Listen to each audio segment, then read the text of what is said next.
What's up, guys? Welcome to Coaster Studios. Not quite, but we are going on the bus and we're going to... Where are we going? Your mum. Oh, no, we're going to Eatrenalin. Again? Yeah. Good evening, everybody. I'm in a oceanic mood today and I wanted to talk about Eatrenalin, which is a mysterious theme park attraction with a Michelin star. Now, just a note about spoilers. There will be spoilers about Eatrenalin throughout this review. Now, I'll let you know before there are any and give you a timestamp where it's safe to continue. So I'd strongly recommend that you, if you're planning on going, avoid spoilers as much as you can. So I've actually just come back from my second visit to Eatrenalin, and when we were there, that was the week it got a Michelin star. So I want to talk about, is it worth the high cost? How did I get soft locked with some caviar? And why did it take me nearly a year to find out what this mysterious plastic token is actually for? If you're new here, welcome. So I'm Victoria and I just talk about random stuff, whatever I enjoy. So it's usually things like theme parks. Sometimes I talk about crafting. I have a microcar, which is a weird thing to do that my daughter hates, and sometimes I talk about that. And occasionally I rant about Banksy in an incredibly well-researched video that nobody seems to want to watch. So I'll drop a link to that one so you can also enjoy that one. And anyway, as I say, welcome. And today I'm going to talk about Eatrenalin. I first found out about Eatrenalin from an enigmatic poster that I spotted on our first trip to Europa Park in Germany, and that was back in March 2025. Now, it wasn't clear what this thing actually was, but I did work out that it was some kind of interactive dining experience. And Europa Park keeps things pretty vague about exactly what Eatrenalin actually is. And once I discovered the cost, I thought, oh, no, that's not the kind of thing that I'm just going to do on a whim. Wow. So I'll go into the cost later, but it's definitely not like a €25 upcharge experience like the VR roller coaster thing that they do on Eurosat. But I'll come back to theme park upcharge experiences later on after I've cleared all the spoilers. However, by the time of our second trip, we decided to go for it. And now we've been twice. And my in-laws have also recently had the experience as well, and it was interesting to get their perspective on it as people who don't really go to theme parks very much. So, what exactly is Eatrenalin? Is it any good? And is it worth the cost? So, what is it, or what it is first of all, I'm going to give a quick spoiler-free summary of the experience, just to help you decide whether this is for you if you've come across this video looking for English language reviews. So the best way to describe it is an immersive fine dining dinner show. This is what my parents-in-law were told in advance. That's all they knew, and they came out with rapturous praise. They are, as I say, not seasoned amusement park visitors, to say the least, and they were super excited about it. So when deciding whether this is something for you, the questions are, first, is this something you can afford? And do you like fine dining? If the answer to both of these is yes, then yes, I wholeheartedly recommend Eatrenalin, and I'll put the cost into a bit more context later on. Now, if you're not very much of a foodie, you're a very fussy eater, and I'd think really hard about whether the cost of the experience itself is worth it for you overall. So for me, the food and the experience are intertwined, and so I wonder would I have enjoyed Eatrenalin as much if I'd been served Coke chicken nugget chips and a slice of Viennetta for pudding? Probably not. It would very much depend on the cost. One other thing is there are, in my experience, very few English language reviews of Eatrenalin from people who weren't comped by Europa Park. Now, I'm not trying to suggest that these are in any way suspect. It's just that English language coverage is limited, and that's part of the reason for this review. So, spoiler warnings apply from now until the timestamp that I'm going to show on the screen. And again, if this is something you're thinking about doing, I've given you all the information I can without spoilers. So from now on, be warned, spoilers. what is Eatrenalin? It is a hybrid. It is a dark ride and it is also a restaurant. Spoilers on. And you get sat on a little ride vehicle. Put a spoiler disclaimer on. Yeah. And you get like driven around and given. I'm gonna be the youngest person there. You were last time too, and this time we're not having the alcohol, the wine flight, because we couldn't remember half of what happened. So, I'll be sat next to Peter. Shout out to Peter if you're watching. Yeah, they're sat next to like some grumpy old man. But it was Shout out fine. Peter. He wasn't grumpy. He was very happy. And so we're going to go in a couple of minutes and enjoy Eatrenalin. Eat and adrenaline. It's a portmanteau of eat and adrenaline, which my friend Martin's just realised. You're going to put that on the video, aren't you? Because that was just what did. we recorded. Now, Eatrenalin is a hybrid of a trackless dark ride and a fine dining restaurant. It was designed and made by Mac, who make all sorts of amusement rides and also run Europa Park. Now, dark rides have always been a part of amusement parks and theme parks, and over the years creative minds have used special effects, lighting, sound, later on animatronics, and newer innovative ride vehicles to take theme park guests on journeys through space, fairylands and your own imagination. But these all have one thing in common: you are absolutely not allowed to eat on them.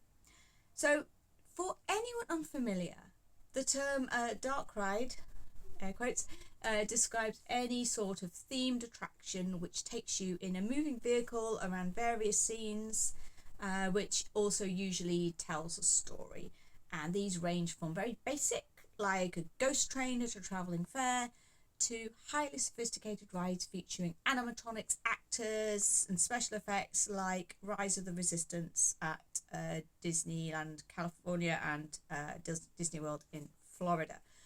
Now, Eatrenalin can be thought of as an extremely elaborate dark ride, more like Rise, which includes performers, special effects, lighting, smells, sounds, and obviously food. So, according to the Wikipedia page, which I wrote, then the idea came up during a ride on Voletarium, which is Europa Park's flying theatre, when Thomas Mack and the late Oliver Althur noted that while Voletarium engages sight, sound, touch and smell, what if there could be a ride that also included taste? So the experience was then launched in 2022 with Peter Hagen-Wiest as the head chef, or it could be Weist. My German pronunciation is not great, as noted by Germans at Europa Park. During Eatrenalin, you sit on a special vehicle which they call a floating chair throughout the experience, and you are taken through 11 different rooms and you are served themed food in all of those, along with a vague storyline and various special effects to enhance the dining experience. Now, unlike a lot of dark rides, there are no rails and the chairs appear to move freely of their own accord throughout the ride.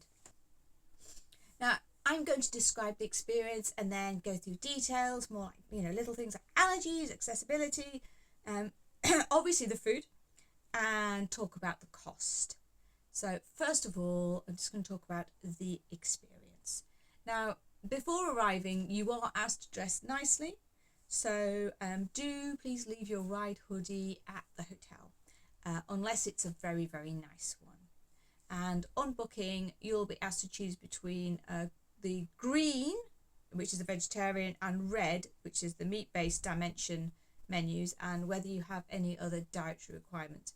So my parents-in-law, because they've got some dietary requirements, they went for the green Dimension, and they were very positive about it. They were expecting just a load of lettuce, and what they got was, haute cuisine. Eatrenalin is located next to the Hotel Kronosar and in front of the Rulantica water park. And there's a shuttle bus which links Rulantica with the main park.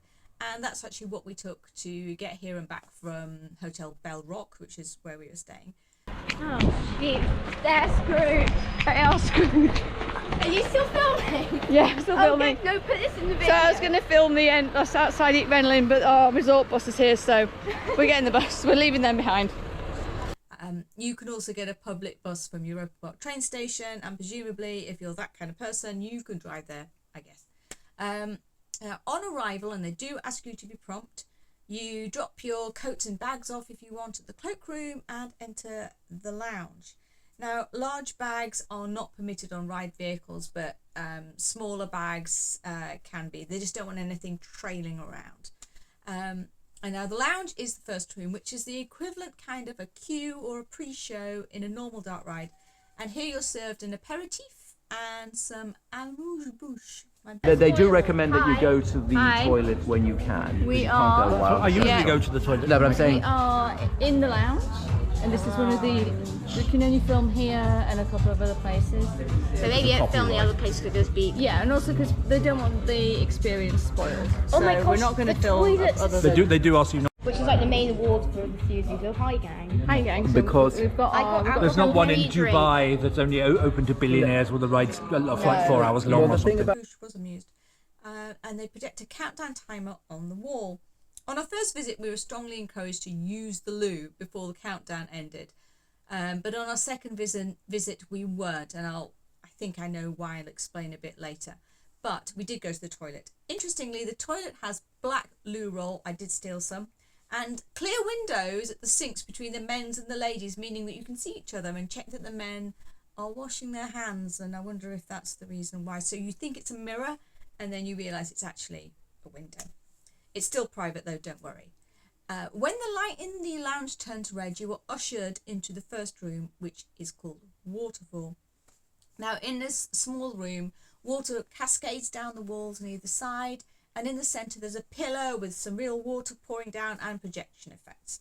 You're given some more amuse-bouche in here, and then our host introduces everyone to Lena, who is an AI. Lena, speaking from the central column, announces that she will create the perfect menu just for us. Just to note, German is the predominant language in Eatrenalin, but important plot points and safety information is also given in French and English as well. You can book French language experience, and you can book an English language experience if you're part of a large group. Now, you, along with other guests, are then batched into 2 groups, just like a regular theme park ride. You're given a number and told where to stand. It's important that you go where you're told and not swap seats or anything, because that's how the staff know what to serve to whom. Now, on our first trip, our daughter ended up on the left hand and we were on the right, and we went through separate doors, but we were reassured that we would see each other. She was actually split up again for our second trip, but this time we had brought a friend with us that she knows, so she sat with him, which was much less awkward for all concerned than sitting with a complete stranger all evening. I'll go into that a bit more in a minute. Thus batched, you walk into the next room, Discovery. Here our ride vehicles are revealed from under a floating white canopy, and we are all seated. So these floating chairs, which are the ride vehicles, consist of a seat and 2 platforms, one higher than the other, and the seat can also be raised and lowered. The lower platform contains a water bottle and some buttons, the purpose of which becomes clear later on. Now, guests are not really supposed to leave these seats in most of the rooms. In a conventional dark ride, you'll usually have a restraint, which is to keep you in the vehicle for your own safety. But obviously in Eatrenalin, that would neither be possible nor comfortable. You are presumably watched throughout, so no getting up and wandering around for funsies. Now, in Discovery, you are given this little sphere of something as a palate cleanser, and then the host runs through the safety information. You are not allowed to take photographs or videos in most of the rooms, and all the footage you see is only from the rooms where it is permitted. And again, I've given spoiler warnings. I really feel if you want to do Eatrenalin, avoid spoilers. I'm so glad I did. So in October 2025, at this point, we were reminded that umami is the last chance to leave the seats and use the toilet, and this was made very, very, very clear. Beyond this, there is an emergency button you can press to summon a staff member if necessary. However, on our second visit, there was a lot more leeway, it seemed, and guests could go and use the toilet in one of the later rooms as well. And I think there'd been some negative feedback about the disconnect between the amount of liquid guests are given and the length of time between toilet breaks. And I didn't personally mind, but it does feel a bit weird to be constantly told to use the toilet by the maitre d'. It's not normal for this kind of level of dining. At this point, your host says goodbye, and then you are transported to Ocean. And A little drawer then pops out of your little table en route containing either the seafood course or a veggie equivalent, which comes on a little bed of ice, which is adorable the way it just pops out. It's kind of sweet. What does he say this was? But as I you know can you have to see, pause it first. no, I don't know what it is, but it's delicious. Our chairs are now gently floating around the room. Now, the ocean room features a floor-to-ceiling image of a sea with fanciful fish swimming around, and this point of view gradually moves upwards to reveal a beach at sunset. And then as the sun goes down, your little vehicles just gently drift around the bar in the centre of the room. For each course from now on, you get given a small card detailing what you are served, which I've got here. This is a beautifully dreamlike experience. And then, as the sun dips below the horizon, the chairs then take you into the next room, which is taste. This is a smaller room lined with spice jars. Now, you're given a heavy box that sits on the table, locking onto the buttons. On our first visit, this then opened by itself, revealing 4 little canapes, representing sweet, sour, bitter and salty. But this time, the canapes were identical little jellies. And each one, when they're sitting in the box, lights up. And when they light up, you eat them, and then you're treated to a display of sounds, scents and visuals representing the taste you are experiencing.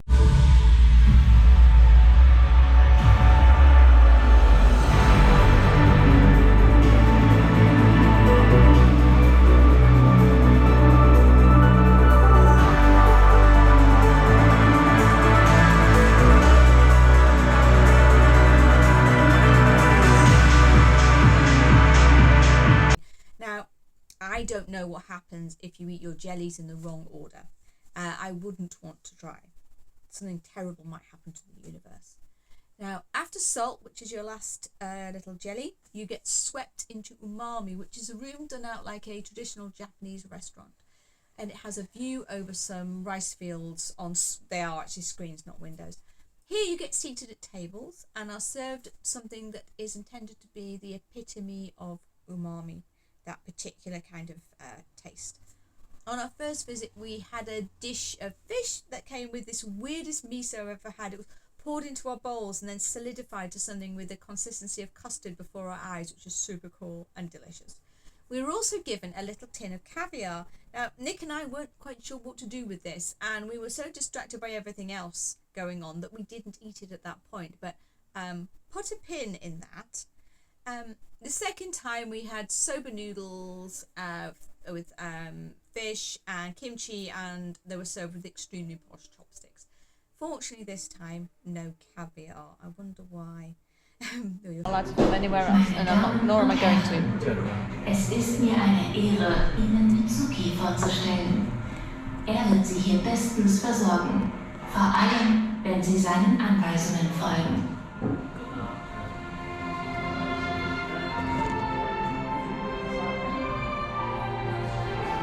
So you can see we don't usually eat off the tables on the floating chairs. They move you to the table.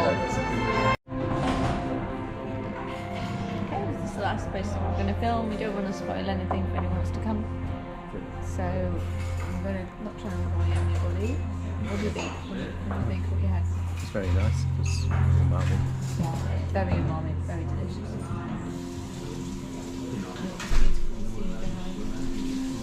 Say goodbye to the filming now. Yeah, goodbye to the filming. Okay, we'll see you in the bar. Bye bye.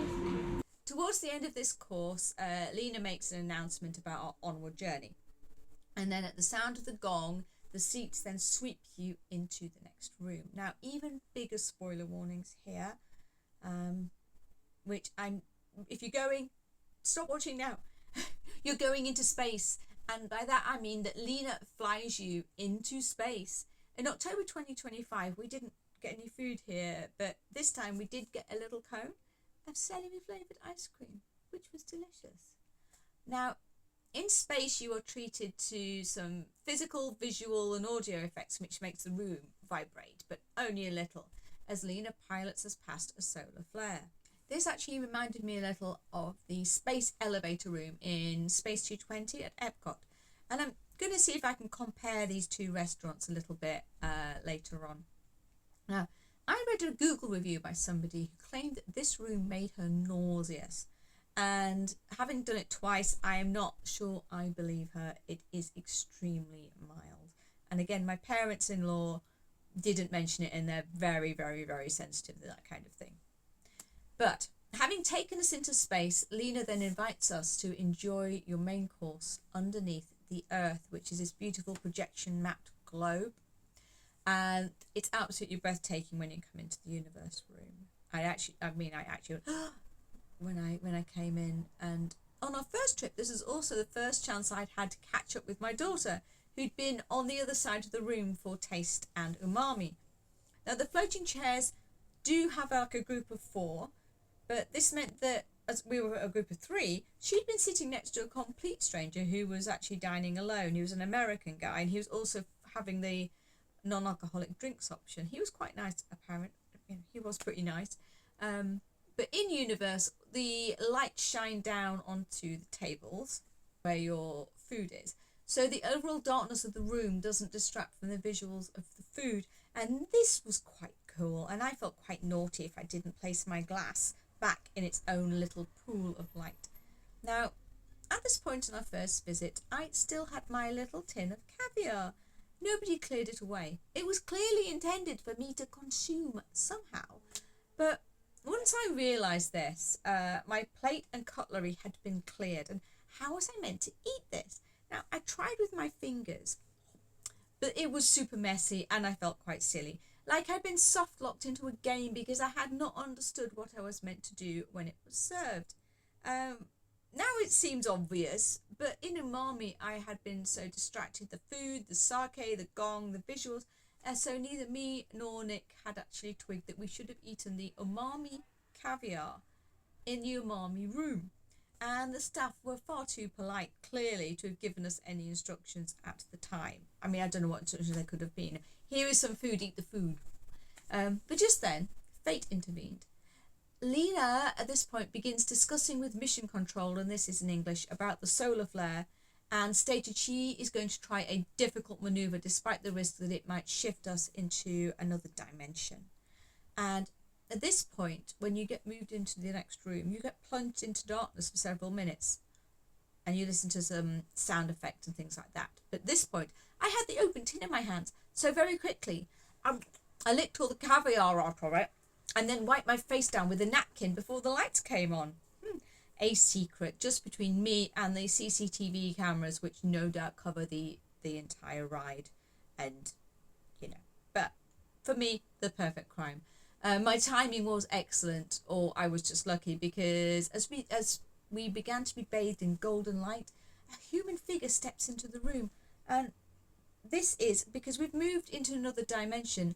Lena has become human. Presumably, this is the dimension where she is human. And at this point, Lena carries a rose and she elegantly walks through all the guests to give one of them a flower. So far, that's never been us. Maybe third time's a charm. Then your dessert is served on a round table, then pops up from the floor. Now, once dessert's finished, you're treated to an audio-visual display in which you're restored to your normal dimension, and you also get some additional information about Eatrenalin, which is projected onto the screens around you. And then you're asked to leave the floating chairs and walk like peasants to a space elevator, which has whimsical visuals of the kitchens and other things, and this is supposed to return you back to Earth. Tell you. All right, welcome back. Well, we finished our experience. Before the ceiling We're now in the lounge. You will explode. We said don't eat the jellies before the ceiling tells you. Yes. Right? Do not eat the jellies before the ceiling tells you. I still feel like I'm moving. What do you two think? I think it is one of the most ridiculous things that I've ever done, and I loved it. Yeah, and they've got a Michelin star, we just learned. Yes. So this is the only dark ride in the world with a Michelin star. Yeah. Oh, this is nice. It tells you how sweet I still versus feel like I'm moving. sour. I still feel a bit like I am moving, and it's great because Also, the maitre d' a is decent chunk cute, of so they kept the flirting yes, with the them. maitre d' is very cute. A She decent. didn't seem to mind. A decent part of the last bit, including the space elevator, I did not remember at all because we got there was a lot of wine, When the so we didn't when remember the it. sexy robot lady came into the room, where did she go? I'd lost track of her. I'm going to. She sort of. She like sneaked through a Oh, gap I in just there. thought she sort of evaporated like a robot. Now, by this point on our first trip, I didn't remember anything about the space elevator. By this point, there had been a lot of wine, and it was really, really, really nice wine, but there had been quite a lot of it. This time, we actually went for the non-alcoholic option, and that was also really lovely. So the drinks all had really complex and interesting flavours, and it really didn't feel like we were missing out. And it also meant that we could remember the whole experience. Now, overall, I've never had anything quite like this. I've never experienced anything similar. The closest thing I can think of is it's like a dream where you're magically transported to new experiences and new locations. But I also want to do a comparison between Eatrenalin and Space 220, which I think comes the closest in some ways to Eatrenalin, but it's still by no means very similar. So during Space 220, you do ride in a space elevator and you do eat your meal in a themed restaurant, and its main feature in Space 220 is it has a very large screen covering an entire wall, which is supposed to be the window. On the screen you can see all sorts of like orbital things going on, and it does look pretty realistic. The food is a la carte, it's themed, and it's also fairly expensive. However, Eatrenalin is much more immersive in a way only a fine dining menu can achieve. You're slowly gliding through these themed rooms and getting elegantly served delicious food without any of the stops and starts of a normal restaurant. And as for the food, Space 220's food is great, yes, but Eatrenalin now has a Michelin star, so yes, the food is better. If you were wondering how many theme park restaurants have a Michelin star, the answer is 3. So there is Victoria and Albert at Disney World, there is Eatrenalin, and there's also at Europa Park, obviously, and there's also Amalite, which is a 2 Michelin starred restaurant, also in Europa Park. So Europa Park can really stake a decent claim to having the best food in any theme park. So the food is extraordinarily good in a way that only true fine dining can be. And I know this is going to sound pretentious, but food like this is an art form in itself. And a good restaurant's tasting menu is also a whole show, regardless of whether you are also on an innovative trackless dark ride. The waitstaff, the chef, the sommelier, and the maitre d' are all work together to put on performance and present the food as a kind of adventure and a cabaret. And the genius of Eatrenalin is to make this a physical as well as a culinary journey. And I would also just like to note dietary needs. Now, I know the wines were great on our first visit. Well, I think they were. But on the second visit, I could tell that the sommelier had actually put in a huge amount of work into ensuring the drink pairings were equally as thoughtful for the non-drinkers. Now, as for allergies, I mean, I do have a nut allergy, but usually I find at this level of food and service, I never have to worry. Now, both times at Eatrenalin, they just simply prepared nut-free alternatives for me with zero fuss. But if you've got more severe allergies or complex dietary needs, it's definitely worth discussing this in advance to see if they can accommodate you. And welcome back to anyone who wanted to avoid spoilers. Hi, we've had great fun without you. We weren't talking about you or anything. But I'm going to talk now about the cost. Subjectively, was it worth it? For me, the quick response is yes. More slowly, yes. Eatrenalin starts at about €255 per person, and the experience lasts for about 2 hours. And you're thinking, ouch, and I know, right, okay, hang on. It's hard to do any direct comparisons because nothing else is like Eatrenalin, but let's look at some 1 Michelin starred restaurants near me, where I live in London. So a tasting menu at Pied à Terre, which is a 1 Michelin starred restaurant in the centre of London, one of the oldest Michelin starred restaurants in London. That costs about £175 without drinks or €200. And similarly, Frog in Covent Garden comes out about £200, €240. There's a fine dining restaurant in the Disneyland Paris Hotel, which does tasting menus for €200. That does not include the drinks. Eatrenalin's price does include the drinks. I could also look at theme park upcharge experiences, and at the time of recording this, a Platinum Fast Pass for Alton Towers costs £175.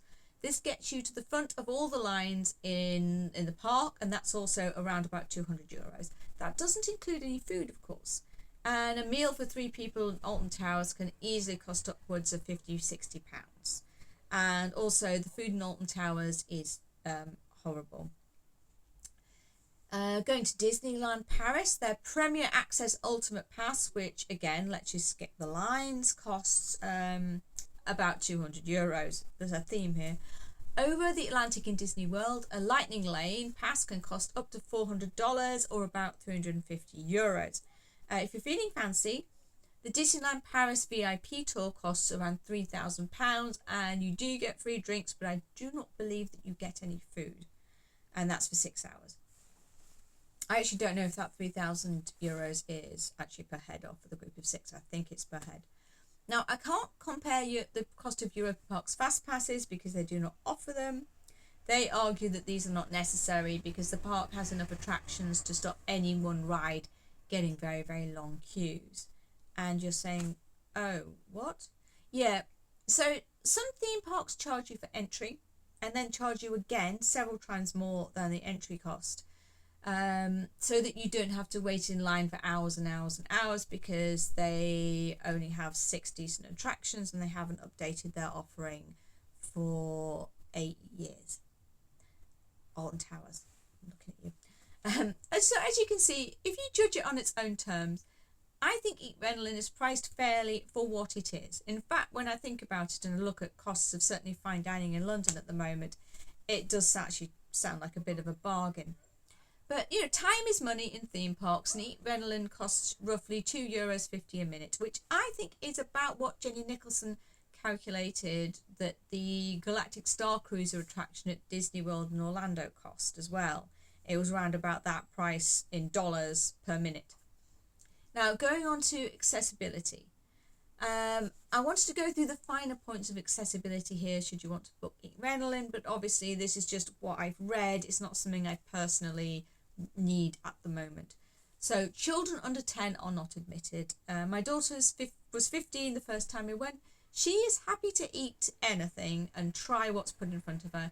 At 16, which is when we went recently, she was very perturbed to be offered champagne in the lounge, but I explained that this is perfectly normal in Europe. It's perfectly legal in Europe. It's also legal in the UK you can be served wine or beer with a meal.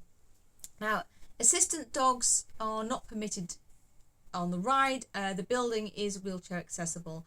I believe you have to be able to get into the floating chairs, but there's no stairs or walking beyond the discovery room. Obviously, the floating chairs take you everywhere you need to go. If you're in an odd-numbered group, one of your party may be sat with someone else, a stranger. This could be an uncomfortable situation. Now, my daughter did not mind being swept away and sat with a stranger, but I'm not sure that this guy was completely happy about his table mate being a 15-year-old girl. We think she and he were sat together because they were both on the alcohol-free option. But if that's something you feel might be a problem for you, do let the team know when you book. We probably should have, but we didn't need to the second time, obviously, because we were a group of 4. Merch. I do like a bit of merch. This was very minimal, which I felt was kind of disappointing. They had baseball cap and they had a pin badge, but the pin badge was €45. And the cheapest thing was the water bottle, or they have an umbrella for €30. The baseball cap was €45. And I understand trying to keep this merch exclusive, but if you're the kind of person who likes to collect a pin from every attraction they've been on, it's a bit much to ask nearly €50 for this. And it's not like it was diamond studded or anything. Now, I received a plastic coin, which I originally thought was a bit of a weird, cheap-looking memento. But it turned out on a second visit that we were supposed to exchange this at the end of the experience for a gift. This gift, in fact. When I found out from my in-laws, I actually brought some tokens with me in the hope that the staff would be nice enough to honour them the second time around, and they were. So this is black Himalayan salt and caused a security alert at Basel Airport. So, going on to my final thoughts. Eatrenalin is like a dream. Honestly, it's wonderful. And, you know, if I've persuaded you, I hope you have a wonderful time. Could I see this attraction anywhere else? Well, I could see it somewhere like Las Vegas. I could see it in Dubai, or any of these new big theme parks that are either already present in the Middle East or are coming soon. The cost is, of course, a big barrier for people, especially on top of travel and expensive theme park admission. But the one thing Galactic Star Cruiser did show was that some guests are willing to shell out way more than €255 for a themed experience, which in the case of Galactic Star Cruiser seemed to be quite disappointing. Also, you don't need Europa Park tickets to try Eatrenalin. Now, I'm also glad that we weren't really allowed to take photos or videos. Now, I agree that with Europa Park that the experience should be surprising. So I found Eatrenalin extremely memorable. I found Eatrenalin to be an extremely memorable experience. And would I go again? Yes. I mean, I've now been twice, and I'd be more than happy to go again. They do cycle the menus, I think, about every 3 to 6 months. And when we went 2 weeks ago, they had just literally cycled onto a new menu. So likely, if we ever go back, there'll be new food, and that's one of the ways they get repeat visitors. They have a New Year experience, which is a bit steep, which is about €550 a head. That does sound kind of a cool way to see in the new year. So that's what I think of Eatrenalin, a mysterious restaurant attraction thing in Europa Park. So I hope you enjoyed it, and I'd like to give my special shout out to my Patreon supporters, and that's Jessica, Evie, and Moss. Hello, Moss. No, Moss, I am not going to unblur your face until you are old enough, because I have opinions on children in YouTube videos. So no, sorry, Moss, you'll have to just unblur yourself somehow. And that's all for me, and I hope you have a nice rest of your day. And also, please, if you'd like to, please like, comment and subscribe. Goodbye.